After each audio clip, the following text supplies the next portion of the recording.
के बैठ के बात कीजिए, रेतों की जो समस्या समाधान कीजिए। अरे विनोद बाबू के टाइम 1991 में जो कागज के लिखा पड़ी हुआ है आप उसको पूरा नहीं कर रहे हैं तो पीटेंगे नहीं तो क्या करेंगे, चुमा लेंगे? ईमानदारी से बोलिए, मेरे बिहार और यूपी के भाइयों मेरी बात सुन रहे हैं, बताइए अगर आपकी जमीन में आपके पूर्वज आप कहते हैं ना 12 बीघा में पुदीना बा, मेरे बिहार के भाइयों आप कहते हैं ना 12 बीघा में पुदीना बा, ईमानदारी से बताइए अगर आपकी 12 बीघा की जमीन बीटीपीएस ले ले, आपकी 12 बीघा की जमीन डीवीसी ले ले और आपको नौकरी में ना रखे, आप क्या करते? सही बोल रहे हैं, अगर बिहार होता ना तो एक एक पदाधिकारी को लोग पटक पटक के मार देता। मैं डीवीसी के प्रबंधन आपको स्पष्ट चेताना चाहूंगा, अगर डीवीसी का प्रबंधन मेरी बात सुन रहा है, आप झारखंड के लोग काउंटर करेंगे। आपने बहुत जुल्म सितम किया है, आपने हमारे लोगों को बहुत सताया है, आप झारखंड के लोग काउंटर करेंगे। और याद रखिए अभी हाल ही में एशिया के 4 देशों में घटना घटी है, इंडोनेशिया में, श्रीलंका में, बांग्लादेश में और नेपाल में, जहां की जनता ने राष्ट्रपति और प्रधानमंत्री को खदेड़ दिया है। आप तो जीएम हैं, आप सीएमडी हैं, आप एडीजीएम हैं, आप एचआर हैं, आप ठेकेदार हैं, यानी जनता चाह लेना तो आपको खदेड़ के यहां से बाहर कर देगी। और जनता को यह चाहना होगा, झारखंड की जनता को यह चाहना होगा। आप अभी हाल के इतिहास को पढ़िए, इतिहास भी नहीं वर्तमान को पढ़िए। इंडोनेशिया में क्या हुआ, श्रीलंका में क्या हुआ, क्या हुआ श्रीलंका में, याद है आपको? जनता ने राष्ट्रपति के घर को घेर लिया, राष्ट्रपति को भागना पड़ा श्रीलंका से। बांग्लादेश में क्या हुआ, प्रधानमंत्री को भागना पड़ा बांग्लादेश से। नेपाल में क्या हुआ, प्रधानमंत्री को भागना पड़ा नेपाल से। तो ये तो सीएमडी, जीएम, एडीजीएम यही न है। अगर जनता चाहेगी ये भी बात करेंगे, जनता को चाहने की आवश्यकता है। बिल्कुल आपको सबक लेना चाहिए, उन 4 देशों की घटना से आपको सबक लेना चाहिए कि अगर कोई करप्टेड है, यदि कोई करप्शन के साथ देता है, उन्होंने प्रधानमंत्री को नहीं छोड़ा, राष्ट्रपति को नहीं छोड़ा, अरे मंत्री को नहीं छोड़ा, तो सीएम को, सीएमडी क्या है भाई, ये सीएम क्या है भाई, एचआर क्या है, ये प्रोजेक्ट ऑफिसर क्या है, ये वो गाजर और मूली के बराबर है, गाजर और मूली के बराबर है। बस जनता को जवाब देना होगा। अरे किस चीज का डर है, किस चीज का डर है कि आपको जेल में भर दिया जाएगा? अरे नाइजर में आतंकवादियों के कब्जे में जो लोग हैं उनसे अच्छा झारखंड का जेल है या नहीं है? क्या डर है झारखंड के विस्थापितों? किस बात का डर है कि आप आंदोलन करेंगे तो आपको जेल में भर दिया जाएगा? अरे नाइजर में 5 लोग आतंकवादी के कब्जे में हैं, उनसे पूछिए, उनके परिवार के लोगों से पूछिए। अरे टेलीफोन में बात नहीं हो पाता है। अगर आप जेल चले भी गए तो आपकी बीवी, आपके बच्चे 15 दिन में जाकर आपका भेंट मुलाकात कर सकते हैं। जेल जाने का डर है, केस होने का डर है, किस बात का डर है? जेल जाने का डर है, केस मुकदमा होने का डर है। अरे विदेशों में जो हमारे साथ हो रहा है, गुजरात, महाराष्ट्र में जो हमारे साथ हो रहा है, टावर लाइन में जो हमारे साथ हो रहा है, उससे अच्छा जेल है। जेल में 3 टाइम लिखा ना मिलेगा। यदि आंदोलन करते करते, यदि हक की लड़ाई लड़ते लड़ते जेल भी हुआ तो मेडिकल की सुविधा मिलेगी। बिल्कुल, अगर जेल में कैदी को कुछ होता है तो सीधे जिला के पुलिस कप्तान पे दाग लगता है, उस जेलर पे दाग लगता है। कोई अपनी नौकरी संकट में नहीं डालेगा। 3 टाइम लिखा ना मिलेगा, भले खिचड़ी मिलेगा, 3 टाइम खाना मिलेगा। एक जगह अगर आप बोल देंगे तो खांसी हुआ है तो डॉक्टर की टीम आके जांच करेगी, करेगी कि नहीं? तो नाइजर में जो भाई लोग हैं उनके परिवार से जाके पूछिए, टेलीफोन में भी बात नहीं होता है। उससे अच्छा है झारखंड में लड़िए, आंदोलन करिए, चक्का जाम करिए, और जरूरत पड़े तो वही गांधी का लाठी लेकर 2-4 पदाधिकारियों के पार में दे मारिए।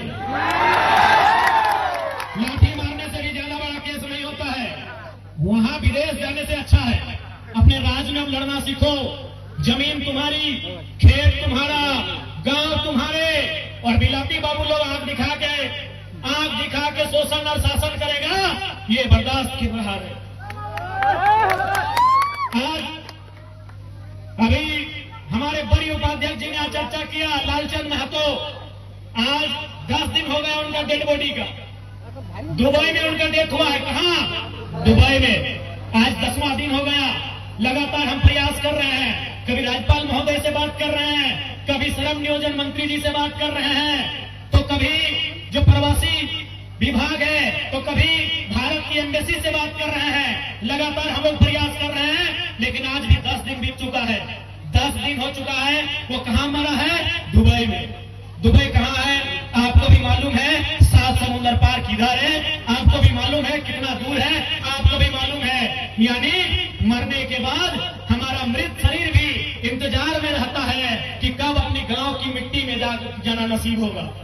उससे अच्छा है ये आंदोलन, उससे अच्छा है ये जेल की कोठरियां, उससे अच्छा है ये पुलिस की लाठियां जो विदेश में आप जाके मारे जा रहे हैं। और एक नहीं, मैंने विधायक बनने के बाद, चूंकि मैंने एक डाटा निकाला, मैं नाम भूल गया था, हमारे माही पटेल जी, हमने माही पटेल जी को कहा कि माही भाई एक डाटा निकालिए कि हमारे विधायक बनने के बाद झारखंड में कितने प्रवासी मजदूर वो मारे गए हैं, एक्सीडेंट में, घटना में, दुर्घटना में, नौकरी करते करते कितने लोग मारे गए हैं। लगभग 50 की संख्या में डेटा मिला। अभी साल भर नहीं हुआ है हमारा विधायक बना हुआ और 50 की संख्या प्रवासी मजदूरों की मौत ने पार कर दिया है। 50 लोग महीने होते हैं, अभी 9-10 महीना हुआ है, यानी 1 महीना में 5 मजदूर मर के वापस आ रहा है। 1 महीना में 5 प्रवासी मजदूर झारखंड के बाहर मर रहा है। ये मेरा अभी कहां का डेटा है? डुमरी पर, ये बोकारो, धनबाद, बिशुनगढ़ माने हजारीबाग और गिरिडीह, ये 4 जिला का डेटा है। 24 जिला हमारे झारखंड में है। मैंने 4 जिला का डेटा निकाला है। 50 की संख्या में प्रवासी मजदूर मारे, मैंने एक्सीडेंट में, घटना में या नौकरी करने के टाइम मारे जा चुके हैं, उनकी मौत हो चुकी है। इसीलिए आज समय आ चुका है, तुम्हारे राज्य में, हमारे राज्य में, आपके राज्य में अनगिनत नौकरियां हैं, ठेकेदारी है, बगल में छाई पॉइंट है, डीबीसी है, बीटीपीएस है। हम विदेशों में जाके मर रहे हैं, हम प्रदेशों में जाके मर रहे हैं। उससे अच्छा है प्रबंधन से 2-2 हाथ कर लिया जाए। उससे अच्छा है डीबीसी से उठापटक कर लिया जाए। उससे अच्छा है इनसे एक बार लड़ लिया जाए, इनसे भिड़ लिया जाए। क्या गलत बोल रहे? क्योंकि याद रखिएगा, यदि आप साधु नहीं हैं, यदि आप साधु नहीं बने हैं, तो भैया आपको अपने रोजगार की चिंता होनी चाहिए। रोजगार की चिंता किनको नहीं है? जो पारसनाथ में साधु बन के हैं, उनको रोजगार की चिंता नहीं है। जो पीर फकीर बन गए हैं, जिन्होंने संन्यास ले लिया है, उनको रोजगार की चिंता नहीं है। उनको कोई भरपेट भोजन देता है, वही उनके लिए काफी है। उसके बाद वो अपने ईश्वर हो, अल्लाह हो, जिस धर्म को मानते हैं उनका भजन कीर्तन करते हैं। लेकिन यदि आपका परिवार है, यदि आपकी पत्नी है, यदि आपका बच्चा है, तो रोटी की तलाश करनी होगी। आपको रोटी की तलाश करनी होगी। यदि आपका परिवार है, आपके बच्चे हैं, आपकी माता पिता है और आपका एक घर है, आप अगर सामाजिक जीवन जी रहे हैं, आप यदि गृहस्थ जीवन जी रहे हैं, तो आपको रोटी की तलाश करनी होगी। क्योंकि आप पेट को नहीं समझा सकते हैं, नहीं सकते हैं। तो इसलिए मैंने कहा कि आज झारखंड को जरूरत है उलगुलान की, झारखंड को जरूरत है अपने हक अधिकार को लड़ाई लड़के लेने की। चाहे वो सामने वाला डीवीसी प्रबंधन हो या सीटीपीएस हो या बीटीपीएस हो, अगर हमारे हक अधिकार के बीच आएगा, यदि वो टकराएगा, तो इस बार उसे चूर चूर होना पड़ेगा। ये संकल्प हमें लेना होगा, ये संकल्प लेना होगा हमारी माओ बहनों, हमारी नारी शक्ति। ये संकल्प आपको भी लेना होगा। क्योंकि आप भी जानते हैं, जब इन जमीनों पर, ये जो जमीन आप देख रहे हैं, जो शायद गोविंदपुर के गांव का है, जब वो जमीन था, वहां धान की फसल उगाई जाती थी, वहां साग सब्जी उगाए जाते थे, वहां खेती किया जाता था। उस समय महिला और पुरुष दोनों बराबर थे कि नहीं?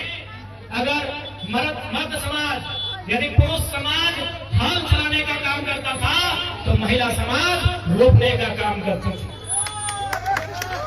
यानी जब हमारे खेत थे, ये बात विशेषकर अपनी माओ बहनों से कहेंगे कि जब हमारे पास खेत थे, सम्मान बराबरी का था, महिलाओं को भी बराबरी का अधिकार था हमारे खेत में। लेकिन जब से फैक्ट्री बना है, नौकरी केवल मर्द लोग कर रहे हैं। इसलिए मैं प्रबंधन को यह भी कहूंगा कि आप व्यवस्था बनाइए कि महिलाओं को भी उनकी योग्यता, उनकी दक्षता और सुरक्षा और सुविधा के अनुसार नौकरी देने का काम करना होगा। क्योंकि विस्थापित केवल मर्द नहीं हुए हैं, विस्थापित महिलाएं भी हुई हैं। और सबसे ज्यादा अगर विस्थापन का दर्द किसी ने झेला है तो महिलाओं ने झेला है। क्योंकि उस समय साग सब्जी होता था तो मार्केट बेचने जाती थी तो 2-4 रुपया बचा के रखती थी। दादी लोग, नानी लोग हटिया जाती थी, साग सब्जी बेचने जाती थी, मकई बेचने जाती थी, भिंडी, करेला, झींगा बेचने जाती थी, बिलाती बैंगन बेचने जाती थी। तो 2-4 पैसा खुद अपना बचा के रखती थी कि नहीं? लेकिन जब से जमीन गया है, खेत खलिहान गया है, नौकरी अगर मिला है तो 90% पुरुष को मिला है। इसलिए मैं ये भी कहूंगा कि प्रबंधन को नियमावली में संशोधन करना होगा, सरकारों को नियमावली में संशोधन करना होगा कि महिलाओं को भी सोचना होगा कि जब वो विस्थापित होंगी तो उनका भी योगदान कैसे हो, उनका भी योगदान कैसे लिया जा सके, ये उनको सोचना होगा। इसलिए माताओं बहनों, आपको भी कहेंगे ये आंदोलन नए तरीका का है, ये आंदोलन नए दौर का है। इस बार आपको भी ये समझना होगा कि आपका काम केवल चूल्हा चौकी तक सीमित नहीं है, आपका काम केवल झाड़ू पोछा तक सीमित नहीं है, आपका काम केवल घर के आंगन तक सीमित नहीं है, आपका काम कल कारखानों तक पहुंचेगा। आपकी आवाज, आपके हक की आवाज इन कंपनियों, फैक्ट्रियों तक भी पहुंचेंगी।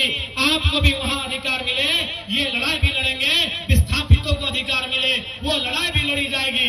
इसलिए मैं डीवीसी प्रबंधन, चूंकि आज का कार्यक्रम डीवीसी प्रबंधन की उदासीन नीति के खिलाफ है, आज का कार्यक्रम डीवीसी का नजरिया जो रैयतों के प्रति है, जो नकारात्मक रवैया है, उस रवैये के खिलाफ है। डीवीसी प्रबंधन का जो व्यवहार रैयतों के साथ है, उस व्यवहार के खिलाफ आज का आंदोलन है, आज का कार्यक्रम है। इसलिए मैं डीवीसी के प्रबंधन को साफ चेताऊंगा कि मौत आपको भी आएगी, हमें भी आएगी। आप लाखों रुपए का सैलरी पा रहे हैं, आप अनगिनत सुविधाएं पा रहे हैं और हम विदेशों में जाके मारे जा रहे हैं। हमारे मरने के बाद भी हमारा शरीर 10 दिनों के बाद हमारे गांव पहुंच नहीं पा रहा है। तो मरना यदि हमें हर हाल में है तो इस बार उठापटक होगा और आपके साथ होगा। डीवीसी प्रबंधन से बात को सुन ले। अब झारखंड के लोग साधु नहीं है, साधु बनने का ठेका झारखंड ने नहीं लिया है। झारखंड के लोगों ने बुद्ध बनने का ठेका नहीं लिया है। झारखंड के लोगों ने नानक बनने का ठेका नहीं लिया है। झारखंड के लोगों ने गांधी बनने का ठेका नहीं लिया है। यदि अपने बाल बच्चों के पेट भरने के लिए, यदि अपने बाल बच्चों के